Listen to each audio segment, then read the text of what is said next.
What's up, guys? Welcome back to Your Superior Self. Tonight, I am super excited to have on the show Scott Mulvaney. He strives to help others balance the health, business, and lifestyle domains. He is a former USFS hotshot wildland firefighter and everything outdoorsman.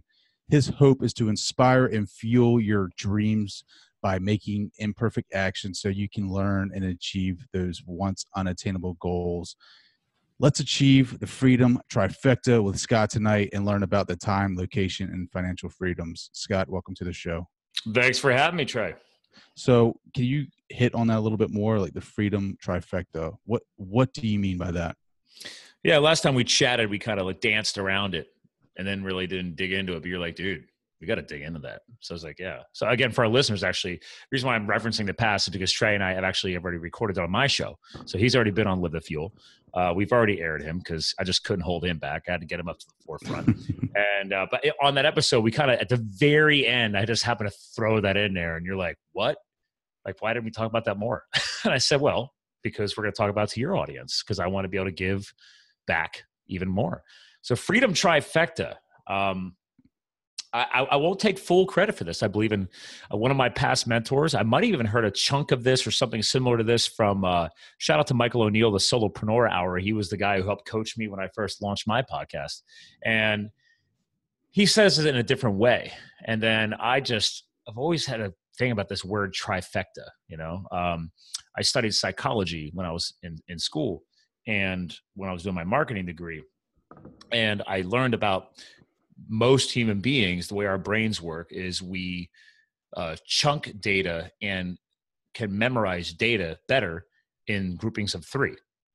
So, I mean, you could take this back to, tie it to Egypt and how the pyramids are shaped, right? And 3 points, top 2 foundations, whatever. So I just started geeking out and I'm talking about, he talked a little bit about the whole time freedom, location freedom, financial freedom. And I'm like, wait a minute, freedom trifecta, man. This is the 3 things that no matter where each of us are in our lives, you don't need millions of dollars to attain these 3 components. I mean, time freedom is simply, do you feel you have enough freedom that you've created in your life to do what you want to do? Doesn't mean you have to do everything, but just start doing what you want to do. If you've done that, boom, you've got time freedom. Financial freedom, wipe out your debt. If you have no debt, you technically have more financial freedom because if you stop working tomorrow, you have no bills to pay. I mean, obviously, daily life, food, etc. But other than that, okay, financial freedom. And location freedom, well, hell, everybody's trying to pull off this laptop lifestyle nowadays. I work from hotels. I work from all over the place whenever I'm traveling. I can pull into any Starbucks and hop on the free Wi-Fi and go to town, right? So time freedom, location freedom, financial freedom is different for all of us. And I hope to inspire. That's just one little tiny chunk of my brand. Like, hey, let's teach some financial freedom. Let's teach some time freedom. Let's teach some location freedom. Let's figure out this freedom trifecta thing while we're at it. Does that help? Oh, yeah, absolutely. I love it. So my next question is, how do you get to that point?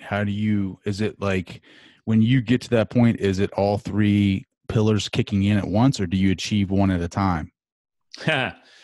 There is no perfect answer for that, right? It's just like there is no such thing as perfection.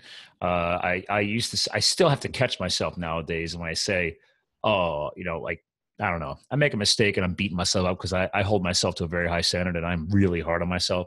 So I'll catch myself and I'll say, I almost let it slide out like, oh man, I'm sorry, I'm not perfect, right? Worst thing we could be saying to ourselves or to other people. There's no such thing as perfection. So to your point, there is no perfect way to attack this. I think it's important to stay flexible and stay fluid because life is going to throw a world of shit at you on a regular basis. So great, this week or this month, maybe all of my goal setting and my side hustle work in the evenings or on the weekends or whatever these people are that are on your show or listen to your show or trying to figure out. It's like, great. Okay. So this weekend, I'm working on financial freedom. I'm putting together maybe some better financial planning. I'm going to start doing my bookkeeping better. I'm going to start looking at ways to make some side income, etc. Cool. But then I don't know, all of a sudden, you got kids and one gets sick and one gets injured in the ballpark or playing football. And now you're in hospital or you're at the ER or whatever. Life throws all kinds of things at you. So now you don't have all that time this weekend to work on said financial freedom. But you could take your laptop with you while you're hanging out in the waiting room at the hospital and take advantage of the location freedom to start thinking about, hey, okay, you know what? I'm going to unplug from the money thing, because clearly I'm about to get a big medical bill. Maybe I should focus on something else, like, that upcoming family trip, because that's something that's essential to help me balance my life and unplug and realize that, hey, I can't work day in and day out. I need to unplug, take my family with me and go do something amazing, like a family trip. That's just an example, right? Of just, you have to stay fluid. You have to move throughout these three domains of freedom and to achieve this trifecta. You're not always going to work on one at the same time. Does that make sense? Absolutely. Okay. And I'm going to go off script here. Like, I'm just going to lay it all out there. We have a script? No, we don't. I'm getting whatever kind of like in my mind, like script that I had, I'm going off right now just because I've been thinking a lot about it. So there's been a lot of things in my life that I have been affected by. I know that you have as well, in our personal lives. Like, like life, for instance, like you're talking about, like reaching these three pillars, the trifecta, the freedom trifecta. Mm-hmm. And people seem to not take action on anything. So a lot of things in my life right now it's just like I'm questioning, like, and things that haven't happened to me, but around me, relationships around me recently. I had a friend that just got diagnosed with stage 4 cancer. I've had a friend that lost his little girl. I've had a friend that, or a relative that just got diagnosed with cancer. And it's kind of like, man, what are we waiting for? And I know that you're struggling with things personally too, but what is it? What is it that makes us comfortable? Like, what is it that we don't take action? Like, why is it that we wait until things like this like come about before we ever like appreciating life? Well, it's funny, right? So last time you and I talked, right, you kind of slid in there how I had a lot going on lately, right? So we talked about, my dog having cancer, and then we turning him into a tripod, and then him almost dying from the pharmaceuticals from the pain relievers of said cutting his leg off to save his life, because then it's creating renal failure and partial kidney shutdown. And then, and on the side of that, I'm still trying to build my clients' businesses, run a podcast, prepare for my my annual Thanksgiving charity activities, which involves me unplugging for literally like 2 days straight and not sleeping literally at all, and running a charity event in New York City. All these things that are going on. Meanwhile, hey, in my personal life, I have a sister that suffered from depression her whole life, right? I've got all these other variables. So we all have shit. I think what separates maybe you and I from maybe other people listening to this is that this is a common thread, right? This is a common statement that I've said as I've built my show. It became something, especially in the past 6 months, I'm now saying on a regular basis, which is each of us are just at a different place on the timeline. I think that's crucial for people to hear what I'm saying right now, is that whether you're talking about these like viral dudes online, like a Cardone, it's going to 10X this shit, right? Yeah. And then you got Gary Vaynerchuk, which just says fuck everything. Like every other word of his mouth is fuck. Okay, well, no offense. I mean, granted, he's made millions of dollars. He helped his family like crush it in the wine and liquor world over in New Jersey. I've been to his liquor stores. I've met him at events, at conferences. Whatever, bro. I'm not into this whole fame and like stalker thing. Like, dude, you put your pants on the same way I do. Yeah. You sit on the toilet the same way I do. Maybe you got a bidet.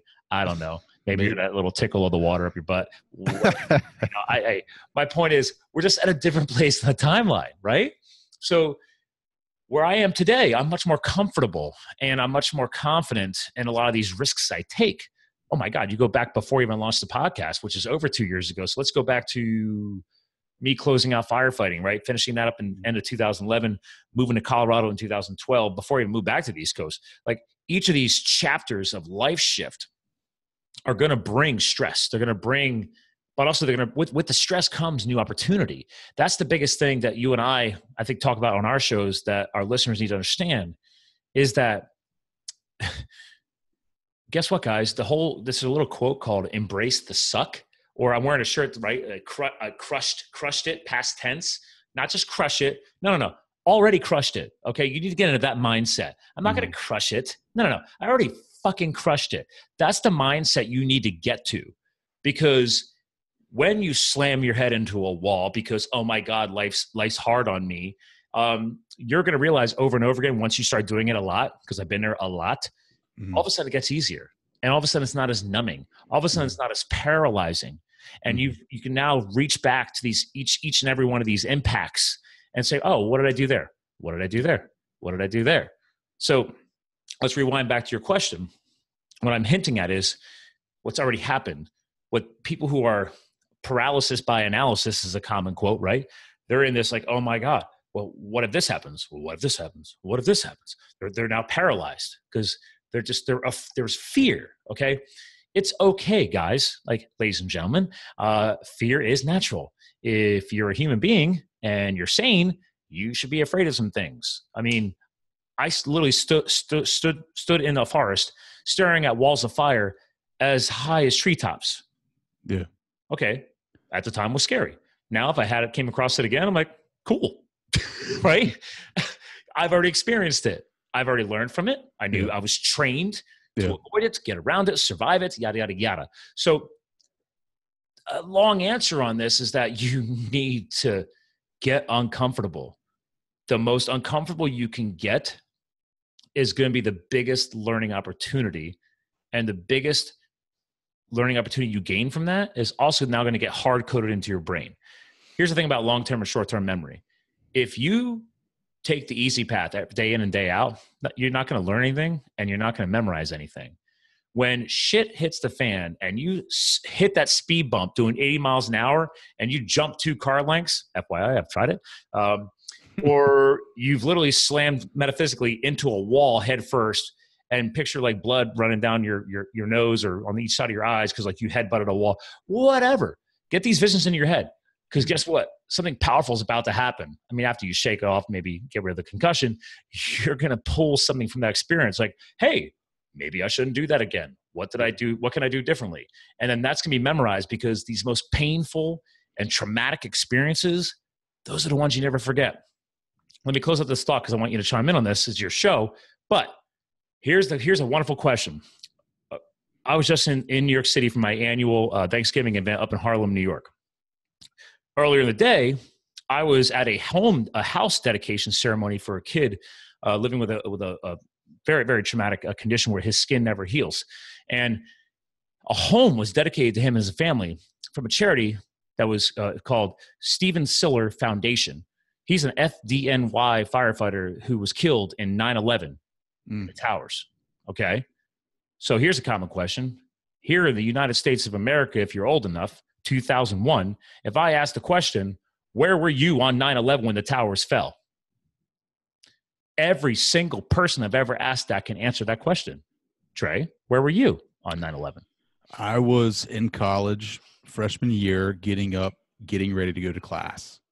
And as soon, I don't remember, I think it was a cell phone call from my parents because I don't usually watch the news. Like I got up and was preparing for school. And all of a sudden I get a phone call and it was like, turn on the news now, and immediately turned it on. And I went to the University of Delaware, which is very close to New Jersey. Mm-hmm. A lot of New Jersey kids went to the University of Delaware, and a lot of their parents or relatives or friends worked in New York City at the time of 9/11 or in the World Trade Center. Like it was pandemonium. Yes, it was a pandemonium, and it was an emotional time for everybody. Because here's the thing, you didn't have any family members in those towers, correct? No, I did not. Look, fortunate enough. You saw fellow students freaking out. Yeah. Right? Like worst case scenario. Their horror, their manifestations manifesting through you. Yeah. Okay. Mm-hmm. And I don't care who you are. If you're a basic human being and you see a commercial airliner with human beings on it slam into, at the time, one of the most tallest buildings in the world, and then it happens again and again, and then you hear the Pentagon happening and the Pennsylvania crash happening, it's like, okay, I don't care who you are. You're not going to forget that. No. No. Where were you at? Point. Yeah, I was literally getting ready to go bartend a lunch shift, one of my side hustles at the time, besides when I wasn't at my corporate gig. And same thing. My family's like, hey, call me up my cell, like, you need to turn the TV on. I'm like, what? Like, turn it on. And then I see the first tower get hit. Mm-hmm. I finished getting changed. I'm like, holy crap. And I'm Mr., work first, whatever. But I'm like, okay. So I turn the radio on my car, listen to everything driving to work, turn the TV on in the bar at the restaurant as I prepare for the lunch shift, and then monitor the rest of it, and the rest of it unfolded. So I knew I was working while it happened, basically, the rest of it. But I know. And the restaurant was named oh God, what's the name of that town? Jesus. I got to think about that for a second. In PA? It's here in PA. It's like 15, 20 minutes from my house. It's literally just outside the town of Nazareth, Pennsylvania. I'm just blanking on the little village because they sold it and it changed names. Now I'm forgetting about the original name. Anyway, I'll remember because that's the trick. Stop thinking about it and it'll pop in the next 5 minutes. My point is, the theme of this question was, that was a traumatic experience psychologically and sometimes physically for many, many people. They'll never forget it, okay? So take that lesson and apply it to what you're doing in your life. It's easy to get paralyzed by overanalysis. I am very analytical. It's actually one of my natural strengths. If you ever read the book StrengthsFinders 2.0, that book I recommend to all my clients or employees and people I've coached, because listen, it will spit out your top 5 strengths. Stop wasting time on your weaknesses, outsource your weaknesses, develop your strengths, launch businesses built around your strengths, yada, yada, yada. Point is, I'm very analytical. So I have to learn to live with that and work around that. So again, embracing the traumatic experiences, it's going to teach you and help you memorize, what did you learn from that experience, or what did you take away from that experience?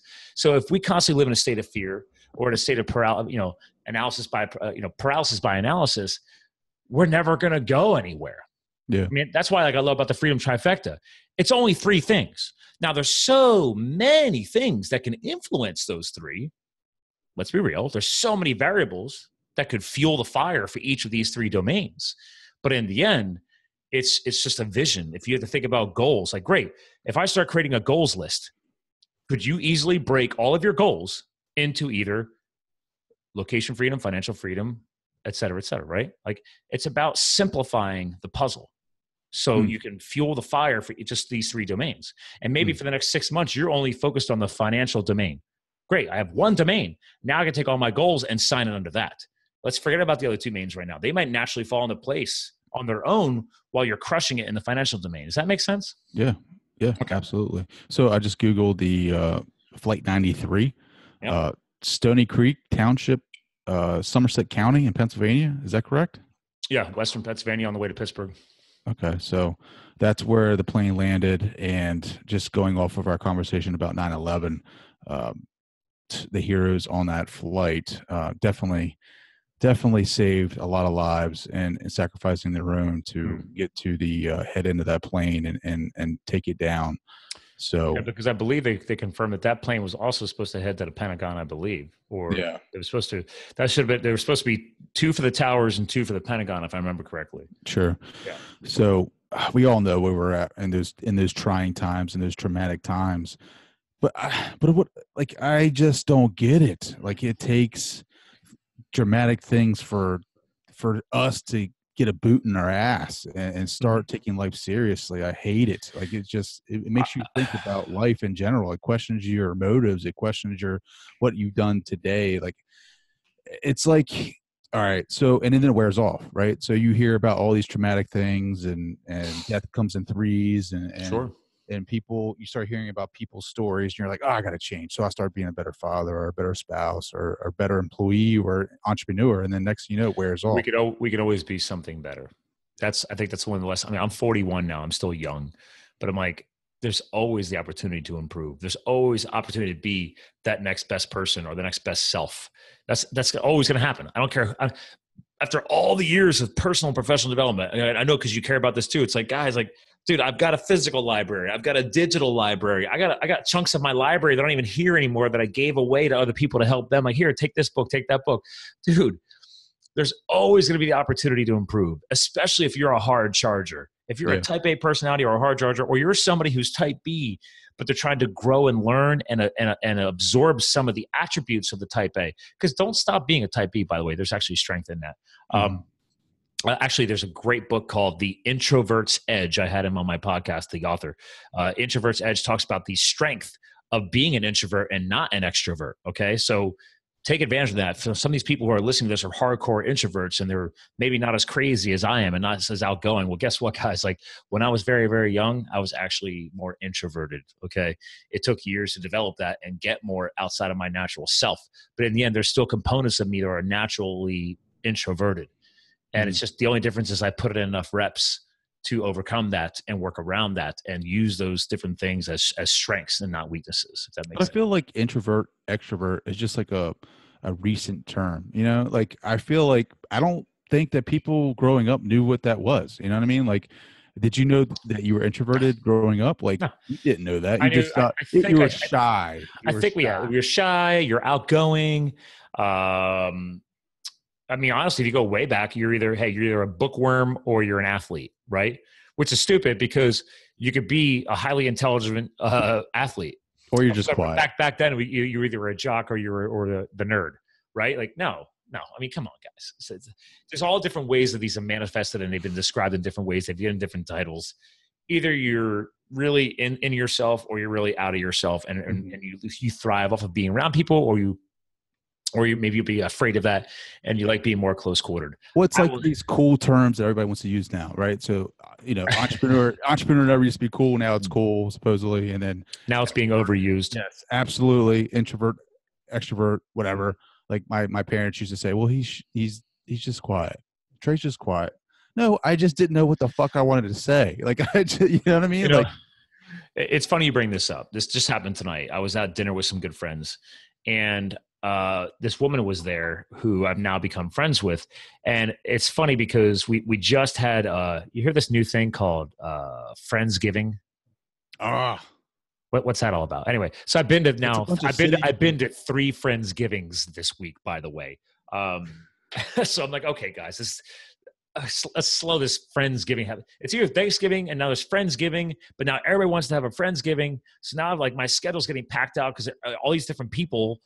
What's one side effect of being an extrovert, making a lot of inner circle friendships is like now you're being invited to all these different Friendsgivings. So how'd that go, by the way? How'd the 3 Friendsgivings? Well, it's funny. So let me connect this back in. So one of them, this woman who was at dinner tonight, her husband was there. And at dinner tonight, I overhear everybody talking about this guy who's like this professor, and he used to work for like NRH or NHI or some big medical influencing organization, and like smart dude. And I'm like, who are you talking about? Mm-hmm. And they look over like her husband. And I was like, wait, the dude who didn't talk very much at Friendsgiving the other night? They're like, yeah.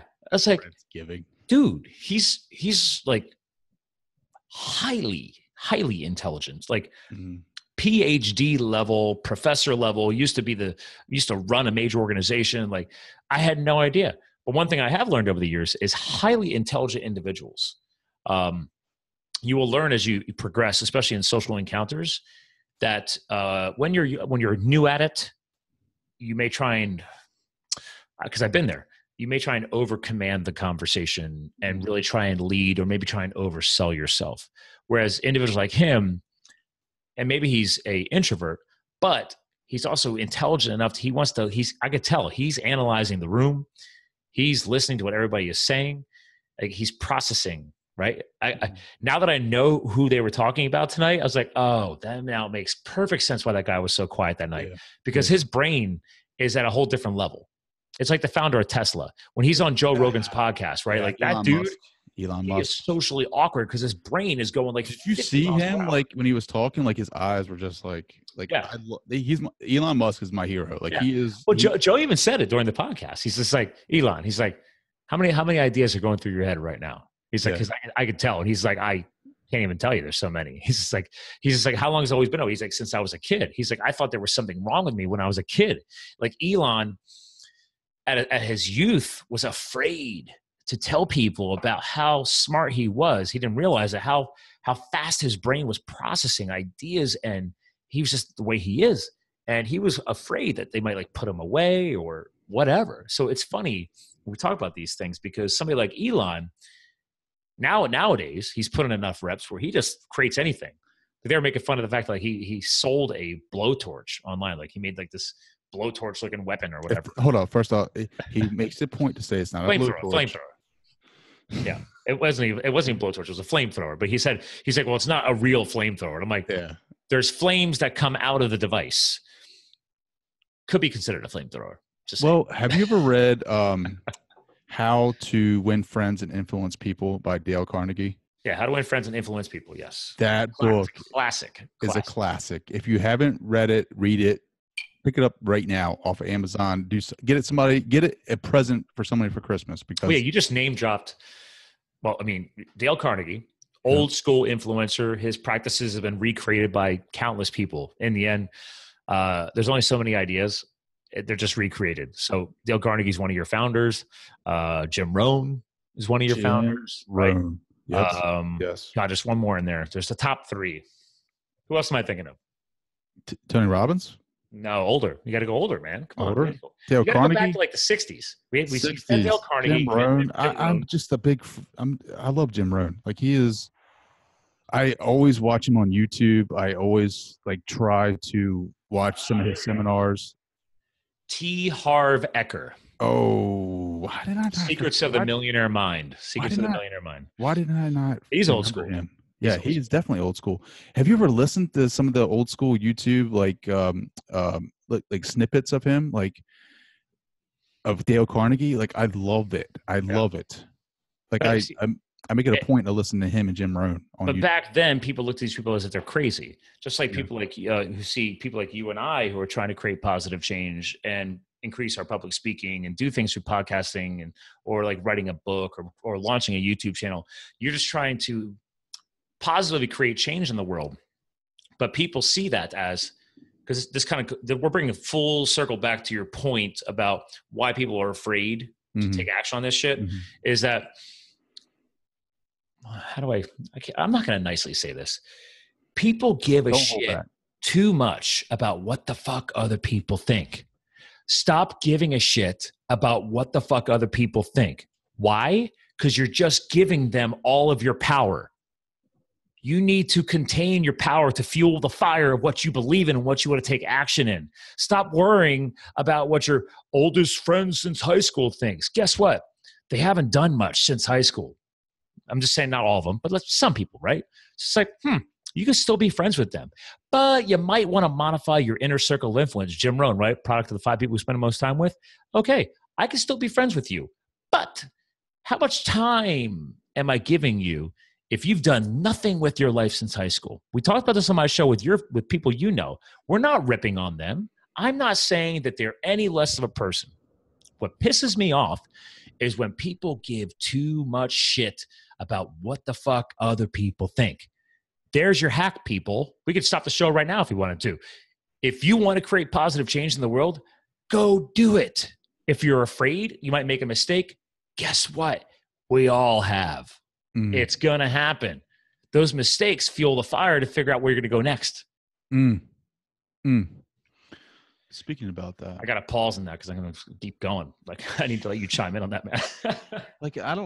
I just agree with that 100%. Like, people need to, that's like the biggest worry. That was my biggest problem with social media. Yeah. That was my biggest fear, is when I launched my podcast, what my X amount of friends on Facebook would think, what my friends at home would think, what my parents would think. And I was worried. I was worried to death because it wasn't for them. It was for me. Here's something funny.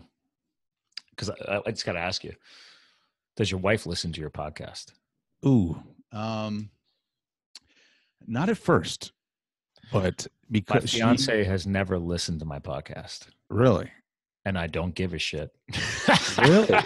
She doesn't. She's like, I live with you. I hear you enough. She's like, I can hear you through the wall in the room with you all fired. What's her name? Kristen, yeah. Dr. Kristen, VMD. So it's funny because we were doing our wedding invites, and so we were shooting when she signs the forms, because like we had to sign up for the helicopters, we had to sign up for like the helicats and shit for our wedding next year. And it's like I see the forms because she leaves them on my desks because she doesn't want to figure out how to use my scanner. And I'm like, baby, it's not rocket science. You're a doctor. Like, it's just a scanner. Like, it's okay. And anyway, so I got to scan the documents to send them in for our own wedding. And she's like, listen, it's the only thing you have to do.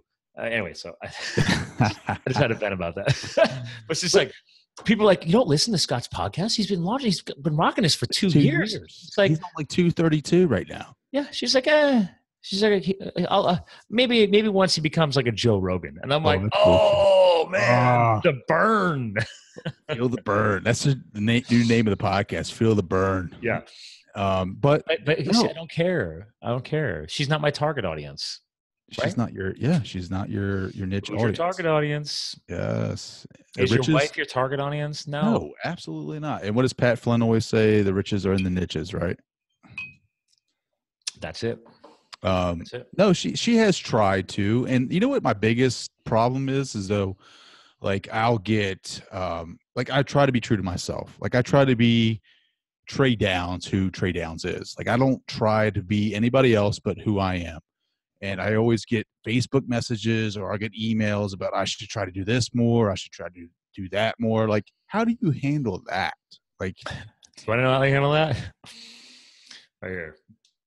Oh, for the people listening, I just did a double bird flip, double middle finger, because there are plenty of people that would love to share their ideas and what they think you should do.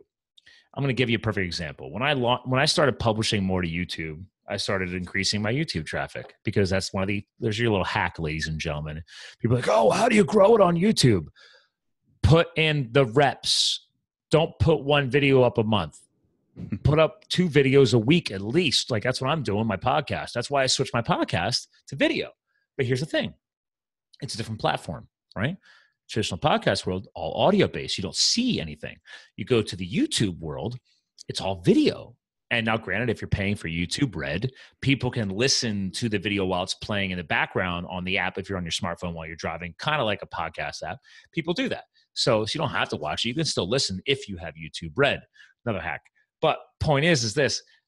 All of a sudden I started I had notifications turned on when people comment on the videos. Mm-hmm. Now, fast forward, I turned that off because I really don't give a shit. But in the beginning, people were like, oh my God, this guy's so full of himself. Why don't he let the person he's interviewing talk? And I was like, okay, I'll take some constructive criticism. And this was like one troll, like not like a whole lot of trolls, just like one troll. Because that's what trollers do. They have nothing. Here's the best part. So when I had free time, I went back and clicked on the dude's profile.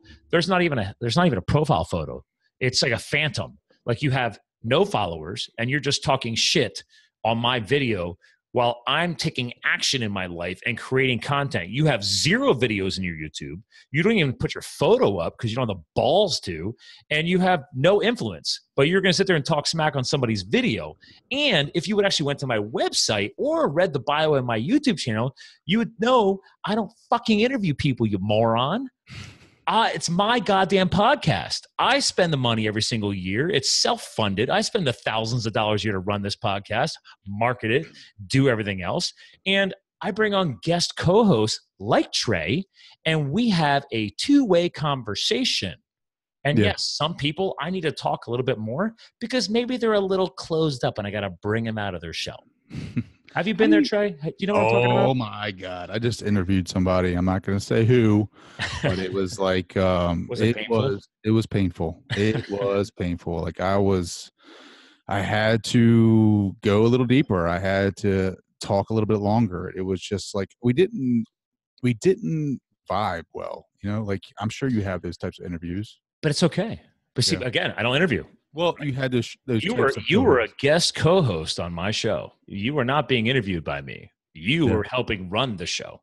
Yeah. So I was clarify that because I'm the odd man out. Everybody assumes that all podcasts are interviews. If you hear a second voice, it's an interview. I love what you're doing. Because it's like you guys share the platform. You guys can go seriously. What really inspired me to want to do a podcast, like I've always been kind of like, I love like Howard Stern, how he does things. Like his interview doesn't seem like an interview. It seems he's like the greatest interviewer of all time as far as yes.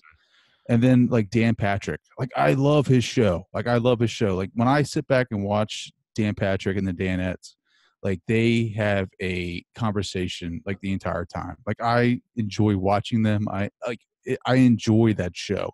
And like you and I, we banter back and forth. We go off each other. It's like tennis, right? That's the point. Yeah, and I love that. And it forces me to interact with you. Yeah. Right? Like if I had a pre-designed perfect template of 15 to 20 questions for Q&A, like I could be talking like, "Oh, Trey, so what do you think about 9/11 and blah blah blah blah blah?" And then I don't hear that you were actually in school in Delaware, and actually it sounded like you were more affected by what your fellow students were impacted because their family members were in New York, whereas you didn't. So there was a personal connection, but there was also a connectivity through your own friendships, right? So I heard that. Yeah. But if I'm just following a boring Q&A format, I would just pass right over that. I never even heard it. Like you could have like in the middle there, you could have said, "Oh, and by the way, like I fucked a goat on this weekend." But anyway, so about my podcast, and like seriously, this has happened. Like there are people out there who have the balls to do this. Like they could tell that they're being like structurally like managed as an interview throughout the show, and people are like crazy, like people like Joe Rogan or other crazy people like that. They will just go ahead and like slip it in like a little zinger in there, and then seriously. I've had people on my show tell me they've done it just to test the person, and they zipped right over it. They didn't hear a damn thing. Wait, have you done that though? No, I feel I should, but I can't. Yeah. I should say can't. I never say can't. I just haven't felt like it yet. Sometimes I feel bad. I feel like I have to.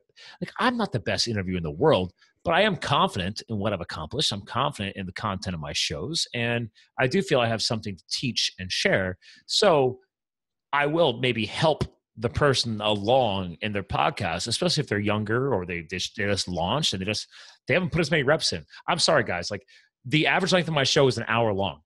I have 232 shows up online. Do the math. Yeah. If you've done 5, I think I have a little bit more experience than you. Oh, absolutely, dude. Right? So absolutely. It's like, and you're doing 2 a week. You've done over how many shows do you have up online now? You'll be my 38th. Okay, so there you go. You've now done 38 rounds, 38 reps, right? Think back to when it was episode 1 through 3. I don't want to think about that. I'm going to challenge you to go back and listen to episode 1 through 3. God, I've done it. I can't listen to it. I do it. Dude, I literally have it hard-coded. It's scheduled in my iPhone. Every 6 months, I have to go back and listen to episodes 1 through 3 to remind myself where I come from. Hi, my name is Trey Downs. Welcome to Your Superior Self. Well, it's funny because you and I were talking the other day about like my boom arms, right, with my lighting and the microphone and stuff like that. I got a new light too, by the way. I got a new light for here. Yeah. The lighting does look better, by the way. Hold on, watch. See, that's what you were on my show. Yeah. On Your Superior Self, you got to see me a little bit. You know what I mean? Well, dude, it looks. I'm telling you, lighting is everything. Like I am not some audio visual guru, but when I've studied all these people, everybody says lighting can change everything. Like, look, if I turn this off, there you go. Like, but this is what I'm talking about is, and I have the main light on in the room, and you need this light. But this is what I'm talking about, like, right? So I had no clue how to run a podcast. Again, the podcast listeners have no idea what we're talking about, so you have to watch this on YouTube. So. I know. Watch it on YouTube because I'm giving Trey the video content. He's going to put this up on YouTube. But this is like lesson number 1. You will not be the best when you start, but you will continue to put the reps in, like Scott says, and then one day you'll talk to a Scott Mulvaney, and he'll give you the tips and the inside information on how to get better, and that's how you step your game up. Yeah, because guess what? I've fucked up a few times too. Everybody has. That's life. And because that's the power. There's the power. We talked about this, right, Trey? Like, oh my God, stop being afraid. Take action. Like literally, I was just out of my garage installing one of those universal TV mounts. I'm going to mount a big flat screen in there for my upcoming ski tuning party that I do every year. We grill, and I have a very large garage. And it's just been a giant man zone garage. I literally created a hashtag called "This Old Garage," and every time I post on Instagram and stuff like that, I even have my own album on Facebook. It's just all the photos as I keep morphing this garage forward. And anyway, the point is, Dude, I studied microelectronics technology at a VOTech school in high school before I even went to college for engineering the first time at Penn State. So like I used to tear apart circuit boards and rebuild them. And I'm techie. I pull out the universal mount and I mounted it backwards. So it's like, I'm literally, right before I came in here to talk to you, I was like, I'm looking at it. I'm looking at the diagram, and obviously these manuals suck nowadays. But I was like, that photo doesn't look right. And then I look again, and I'm like, this metal really should be flush. And then I turn the page, and they have the photo in a different angle, and I'm like, okay, I need to completely flip these brackets around. Once I did that, now it's perfect. Like before I could leave that garage, I had to finish that remount. It was going to drive me crazy. I mean, I'll be back in there tomorrow after my workout to go finish mounting on the wall. But it was like, okay, really? Like, oh darn, I made a mistake.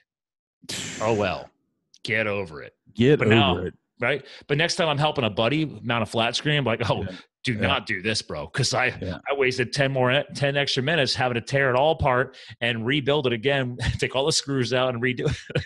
But that's what I'm talking about, man. Like getting these connections, making these introductions with people that have already done what you've done or wanted to do, and you're saving time. Like, the podcast, you've done 232 episodes. I've done 38. I want to get in there and know everything that all the mistakes. Dude, my client has done, he's approaching 2,000 podcasts. I was like, what's his podcast name? And he's my client. What's his podcast? Fitness Confidential. Fitness Confidential. He's the trainer to the stars out in LA. He was known as the celebrity fitness trainer, but then he rebranded it to match his book. So everything is Fitness Confidential. He's Vinny Twitterich. So 2000, could you all right, so you're on 2000, episode 2000. Are you still kind of like embarrassed by episode 500? Knowing Vinny, I mean, he's hardcore. Like he's dude, I have a lot in common with this guy. Oh, hold on, dude. Wait a minute. I'm not kidding you. Holy shit. Yep. Episode 1197 went up. So that means next week he's publishing like 5 shows a week, dude. Now he wasn't always like, he started with 2 or 3 a week, then added a 4th, then added a 5th. So anyway, he just aired 1197. So in a few days he'll have 2,000 so he'll have 1,200 shows. I'm sorry, I'll correct myself. I'm still sleep deprived from New York. I'm still over 1,000 shows. Okay, that is insane. So he's got literally phenomenal. Like 5 times? 5 times what I've done. Yeah. I mean, do the math for you. He's approaching 1,200. Let's just take 30 into 1,200. He's 40 times you. Mm-hmm. Yeah. That's phenomenal, dude. That is phenomenal to be that. Like, just be consistent. Like, the consistency. And he averages 1 million downloads a month. 1 million a month. And here's the best part. You ever hear of people like Cliff Ravenscraft and all these guys who train how to do the best podcasting? Yeah. Yeah. Vinny will tell you. He went to an event at a conference for podcasters years ago, and Cliff was speaking, and he walked in. And he listened to it. Back out. And he turned to his famous James Bond movie model girlfriend, Serena Scott Thomas. And she's like, "Oh, why are you leaving? We should stay." And he's just like, if I did anything this fucking guy said, he's like, my show would tank. This guy's supposed to be an expert. He's like, our show's already growing, and I've never followed any of the standard protocols of podcasting world. Then he just picked up a microphone one day, and his friend Anna, which is one of his guest co-hosts, she's a voiceover professional who did the voiceover work for my show. Mm-hmm. And she's an author and cookbook creator. And anyway, but Anna's like, Vinny, let's do a podcast, because you're going to finish writing your book, and you need a way to market the book. Like, he's old school. Like, people didn't know who he was. In LA, everybody knew who he was, but in the online world, he didn't exist. So he had to create a website and a podcast to grow his brand, because he wanted to help more people and teach the regular everyday people that weren't famous people who paid him a lot of money what his trademark, which is NSNG, no sugar, no grains, was. Like, this is how he helped keep Hollywood thin. Yeah. Like, it's mind-blowing. He has thousands of followers now. Anyway, so I work a lot with his social media and everything. I help him with the marketing stuff. But anyway, the point is that Vinny just started putting in the reps, dude, and you hone it. And it gets better. you know, and he still makes mistakes to this day. He gets It's pissed just like off. life, bro. Yeah. It's just like life. You got to put in the reps. He still hasn't fully moved over to Zoom yet, bro. Like I've been preaching to him and his co-founder of his company. He's like, dude, please switch to Zoom. But yeah, every once in a while, Zoom, I have a mistake. So he keeps going. He's like, he does some Zoom. He does some Skype.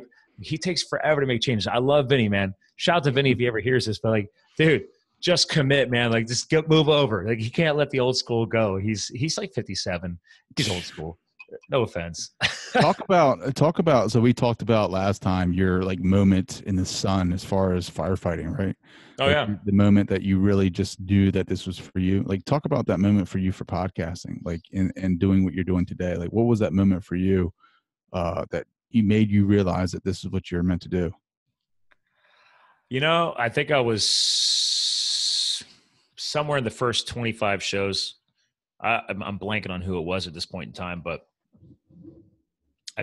we were finishing the show, and like a lot of my shows, I'll stop hitting record on the audio, but the video, I just leave the video run like a little extra behind the scenes, and I don't edit it. It all just goes up on YouTube. So we're just shooting the shit. Like, you know, it's not even in the podcast. And I've had numerous people be like, dude, good job. I'm like, what do you mean? Like, I've been on a lot of shows and I love this format. Mm-hmm. I love how casual you are. You're a natural. Your voice sounds amazing, blah, blah, blah. Your audio is great. Like all these positive, like, yeah, you know, stroke my ego, pat me on the back. I'm like, thank you. But you eventually hear it enough times, and I didn't ask, right? It's just, they tell me. And it's like, okay, how many people need to tell you you're doing a good job before you realize you're doing a good job?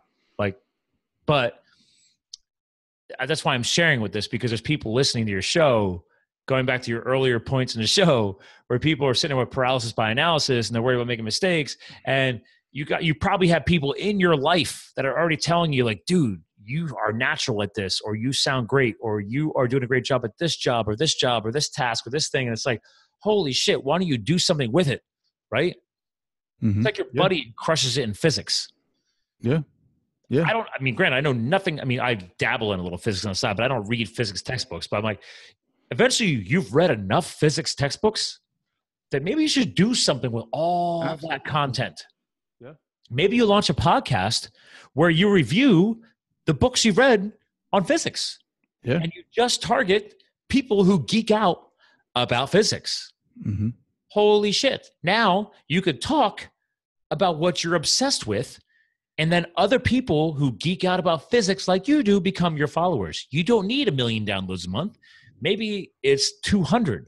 Maybe it's 500. I don't know how many people like your buddy love physics that much, but I'm sure there's a few other people in this world. Like maybe 5. I'll give your buddy a vote of confidence. I'm sure there's a few others, but you see where I'm going with this. Oh, absolutely. It's just when you start seeing downloads, and fast forward, I think episode 51, when I had famous Dr. Jack Cruz. He's like the guy who's obsessed with blue light blocking sunglasses, and he's a famous neurosurgeon, and he's really helped influence my life when it comes to a lot of different practices I've done, but with my health hacks. But that guy was the first time I just cracked my nut. Like, he just, boom, first 24 hours, over 1,000 downloads. I was like, whoa, wow, what was that? Like, my show had never done that before. I was like, who's this guy? And then I find out, I didn't realize how big of a following he had. Mm-hmm. So as soon as he like retweeted or Facebook posted my show, my downloads blew up. Mm-hmm. And then it's like the aha moment. Like, I'm a marketing guy, and I'm like, holy shit. Like, it's okay. Like, you're not always going to have guys like that, but every once in a while, that's a nice little extra high to get when you start, boom, like you get this huge download spike. You're like, what? So yeah. Well, it's like that saying, right? As long as you keep getting up to bat, like you might get a single, double, single, triple, maybe, but then you'll get that home run. Well, think about it now. Nowadays, I have 4 different, I'm calling them agencies. I don't know what they call themselves, but I have 4 different companies who just email me saying, hey, we have a client that would like to come on your show. Yeah. Would you say yes or no? before I great. forget, Like, I don't have to hunt people down anymore. I'm like, no. Yes, sure. Go ahead. Well, before I forget, because I want to give her some love, Mary Shores. Right. There you go. Yes. Got us She got us connected. And that's not even one of these people. No, that is She mentioned her. you after our first show together, before we even brought her on a second time. Because I vibed so well with her. And she's like, we should do another show. And I'm like, absolutely. Yeah. Book it. And Yeah, she's great. already planning on doing another one. She's great. Mary Shores is fantastic. I actually bought her book, and I couldn't put it down. Like I read it probably faster than I read most books, because it's on the same level that I'm on. And I highly suggest, actually, I'm going to look for her book right now, but just describe to the audience right now, because it's on my bookshelf. I'm going to grab it. But your discussion with her. Mary was, one thing I appreciate about her was she's a straight shooter. And that's one thing that I think that's why I knew, Trey, that you and I would connect so well, is that there you go. Conscious Communications. I have it digitally. I bought it on Audible. Cause again, I love audiobooks. So, but I love the title of her book. Like, she kept it true, is that you have to remain conscious in many things in life, but I mean, communication should not be rocket science, but she gets into a lot of underlying principles that fuel that topic of conscious communication. So the funny thing was, the very first episode, I titled it those keywords to help increase her SEO online, but we just got very personal many, many times too. And I just appreciated how approachable she was. She's built a very successful collections agency, but she's not done it through like abuse and stalking and aggressive nature.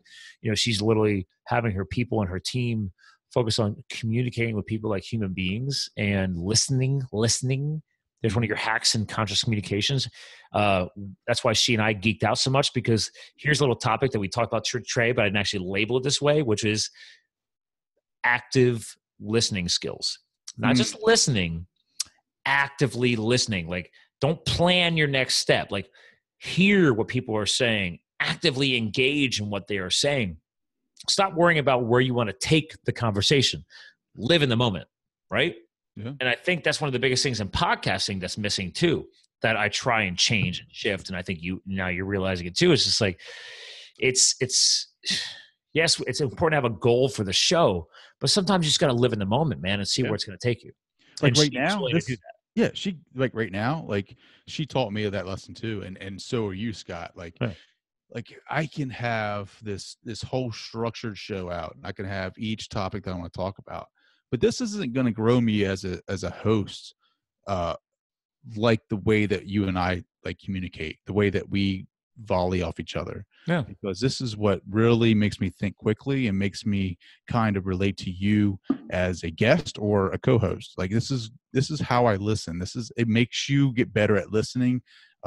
Conscious Communications is her book. Like Scott said earlier, I highly suggest you pick it up. Mary Shores. I agree. Yes, Mary Shores. I buy every book of every author who's ever come on my show. They don't pay me to do that. Yeah. That's my money, dude. I'm like, if they have it physical, I order it physical. I prefer to get it digital and Audible, but if they don't have it on Audible, to honor them coming on my show, I will buy their book. Yeah. And I add them to my special Amazon influencer page. So all the books are there too. But it's like, that's just me thanking them. Absolutely. I can't always pass on the book, but it's like, hey, didn't have to say anything to you about, hey, I was on Trey's show, we vibe well. He's a good guy. Like, you shouldn't have to do that. That's just how that's the person. Well, it's funny because at the end of the show, I was like, oh, you know what? I just talked to so-and-so and so-and-so. I'd like to get them connected with you. And she's like, I've thought that about you. She's like, we joked around about how the word networking has gotten blown out of proportion. So we focused on influence and connectors, right? Yeah. And she's like, I realized, like, at the end of every podcast, I'm always thinking about, like, for you and for her, like, who else can I get you guys connected with? Because now that I've done 230 plus shows, I know a few people, and some of those people are other podcasters. Sure. So whether it be other authors or, because Mary has a show, I can just in my inner circle of the podcast world now, I can actually help get people connected. And that's some of the takeaway there, is just to honor those relationships. And you can't beat a nice, warm, fuzzy inner circle connection versus some cold, random thing from some random person contacting you. Some random dude. Yeah, exactly. You know, because like that's the other thing. Like now that I've done 230 plus shows, like naturally you look more legitimate, right? There's a website. I'm on all the podcast platforms. I'm on YouTube. I'm everywhere else. People go to the show, they go to the website, they see there's 230 shows, like, holy shit. Okay, he's been up for a little while. Okay. Yeah. I mean, you are legit. I mean, you did our show and like you submitted all the links and all the information. I was like, damn, bro. Like this guy's legit. Like, oh yeah, that's right. I did see your reply and I'm like, I read it, I'm like, oh, maybe he's impressed by the email template. No, I'm just like this guy. I'm like, you're lucky if I get a freaking link. I'm just like, I'll send it to you. My lips and link. Dude, but I wasn't always that way. Yeah. Right? Putting in the reps. As I've grown the show, I've grown these templates because I started adopting things like adding a VA into my team. I want a virtual assistant. I can't do everything forever. I just launched a new inbox 2 weeks ago. I now have a new email called podcast@livethefuel.com. So these agencies, I'm tired of them muddying my personal inbox. So I'm moving them into a separate inbox because I'm looking at a new VA now. But if I get a new VA, I'm going to VA manage that inbox and say, okay, filter this shit. Here's my protocols. I have a template. Here's what I'm looking for. Health, business, and lifestyle. They got to be able to discuss these things. It's in my form on the website. Then like sum them all up and then send them to me. Like I want to go between just to help filter the noise, right? Sure. But again, that's now. This is now we're talking here in November, at the end of November 2018. I didn't think about that a year ago. Yeah. I didn't have the email template I sent you. I created that 6 months ago. Mm-hmm. I wasn't doing that 6 months ago. I've changed that template probably 10 times, moving bullet points, moving file attachments. I just started sending the actual YouTube share link that was in the email body. I just added that like 3 months ago.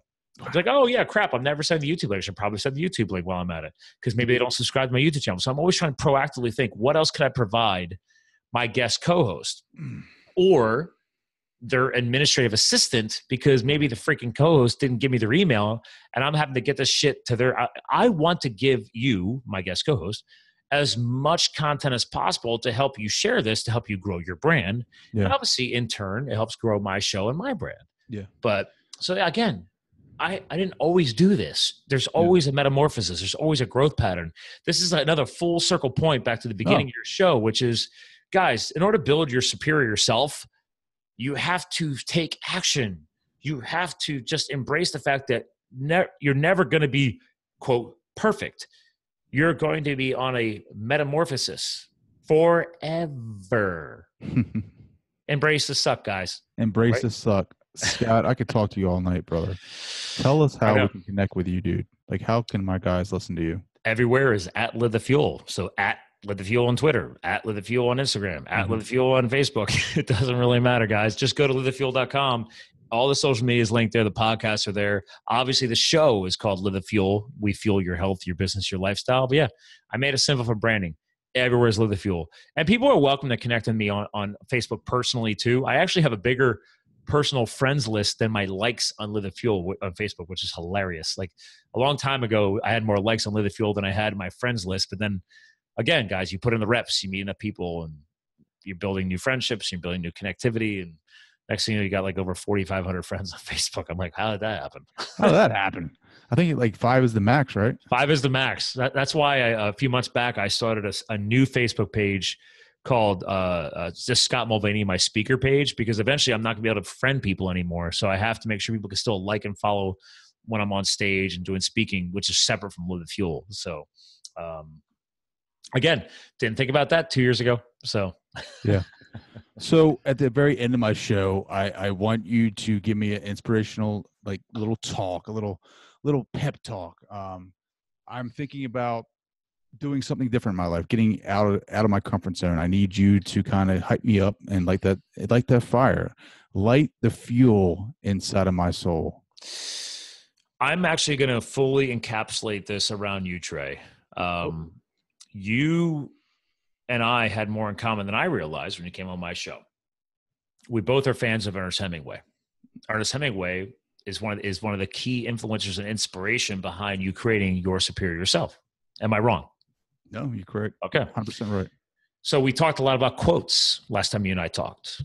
And Live the Fuel what became an acronym Fuel actually stands for Fired Up Epic Life, which was originally Live the Fired Up Epic Life, which I created from an original quote from Ernest Hemingway, which I've used for years, which is live life to the fullest. So I'm like, I'm not going to take that dude's quote. I'm going to create my own. So live life to the fullest helped me basically shift it to live the fired up epic life, which has shrunk to just live the fuel to create some easier branding. But my point is this, guys. Yes, I'm here to fuel your health, your business, your lifestyle. Okay. We talked about this all night tonight. It is take action, take imperfect action. Don't worry about perfect. Take imperfect action. Make the mistakes, learn from the mistakes, take note of the mistakes, because that is what's going to fuel your fire. Because every time you make a new mistake, the aftermath or the results, the possible trauma that comes off of it actually diminishes. I'm not even kidding you. This is straight up. In the beginning, you might have some like serious aftermath. I'm not gonna lie to you guys. Shit's gonna hit the fan. Embrace the suck, guys. It's part of it. But every new risk you take, every new step you take, if you're doing things right, if you're paying attention to what happened, if you are absorbing the knowledge that you gained from that mistake, along with the success, you're going to have successes along the way too, not just mistakes, but it's going to diminish because you're getting stronger, you're getting smarter, you're getting more agile, and you're getting more aggressive, and you're getting, here's the key word, more hungry. All right. So that's what you want. You have to. If you don't take these steps and don't take these imperfect actions, you're never going to get to that phase of aggressive hunger. And we need that. That's what fuels my fire. I'm hoping that fuels your fire too. I love that. That fires me up, dude. I'm getting ready to run into this wall. Headbutt that sucker, man. Scott, I want to say thank you so much for coming on the show. Every time you come on, it is a pleasure. This is the second time because we had technical difficulties the first, but every time I talk to you, it is like a breath of fresh air, brother. I really do appreciate you coming on. Hey, it's been an honor, brother. And that's it.